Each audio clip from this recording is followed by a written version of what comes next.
The day of the gender reveal was supposed to be one of the happiest moments of my life. Friends and family gathered in our backyard, smiling, laughing, and holding their phones up to capture the big surprise.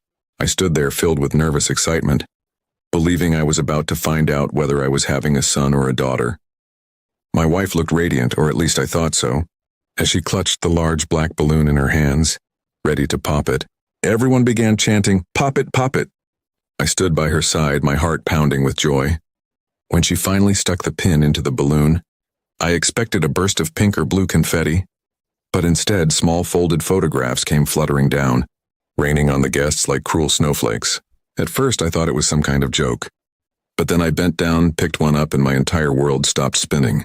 The photo in my hand showed my wife in the arms of another man. Not just one picture, dozens of them. Different places, different outfits, but the same man with her in every single one. The crowd gasped. Murmurs spread like wildfire, and my chest felt like it had been crushed. My wife's face turned pale and she dropped the pin, trembling. I looked around at our friends and families. Their shocked expressions mirrored my pain. Her parents were whispering frantically and my own mother had tears in her eyes. All I could hear was the sound of my own breathing, heavy and uneven, as my wife tried to stammer some kind of excuse. But no excuse could erase the humiliation I felt at that moment. The man in the pictures wasn't a stranger either. He was her coworker, someone she had always insisted was just a friend. I remembered all the late nights at the office, the unexplained texts, the sudden distance she put between us. In that instant, every suspicious thought I had ignored came rushing back to me with devastating clarity. She tried to grab my arm, whispering, "Please, it's not what it looks like," but her words meant nothing. The evidence was literally scattered at our feet, witnessed by everyone we loved.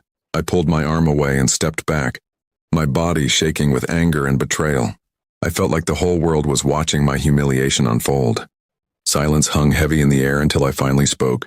My voice was cold and steady. "This was supposed to be a celebration. Instead, you've shown everyone the truth." Gasps echoed around us as she began to cry, but I didn't feel pity. I felt rage, pure and burning, mixed with an aching sorrow. I left the backyard and went straight inside. My phone was buzzing with messages. Already, friends sending me pictures of the photos they had picked up. They couldn't believe what they saw. Neither could I. But once the truth had been revealed so brutally, I knew I could never go back. Later that night, when the guests had all gone, my wife begged me to talk. She confessed it had been going on for months, that she hadn't known how to end it, and that she was scared I would leave her. Her tears fell freely, but my heart had already hardened.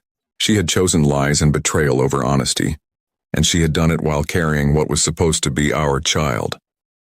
I asked her one question: "Is the baby even mine?" She froze. That silence told me everything I needed to know. My hands trembled and my chest felt hollow. The betrayal cut deeper than any wound I could imagine. I knew then that my marriage was over. Revenge, however, was the only thing that kept me standing. I filed for divorce immediately, making sure everyone who attended that party knew exactly why. I sent the pictures to HR at her workplace. If she wanted to risk everything for her friend, then she could deal with the consequences too. Her reputation, her job, her false image of being a loyal wife, all of it collapsed just as my trust had. Friends who had admired her now avoided her. Family who once defended her no longer spoke up. She had humiliated me in the worst way possible. But in the end, the truth exposed her, not me. I held my head high and walked away from the ruins of our marriage, determined never to let betrayal blind me again. That gender reveal was supposed to mark the beginning of a new chapter in my life. In a way, it still did. The child may or may not have been mine. But one thing was certain: I was free from a life of lies. And while she sat alone with the wreckage of her choices, I moved forward, scarred but stronger, with revenge as my closure and the truth as my liberation.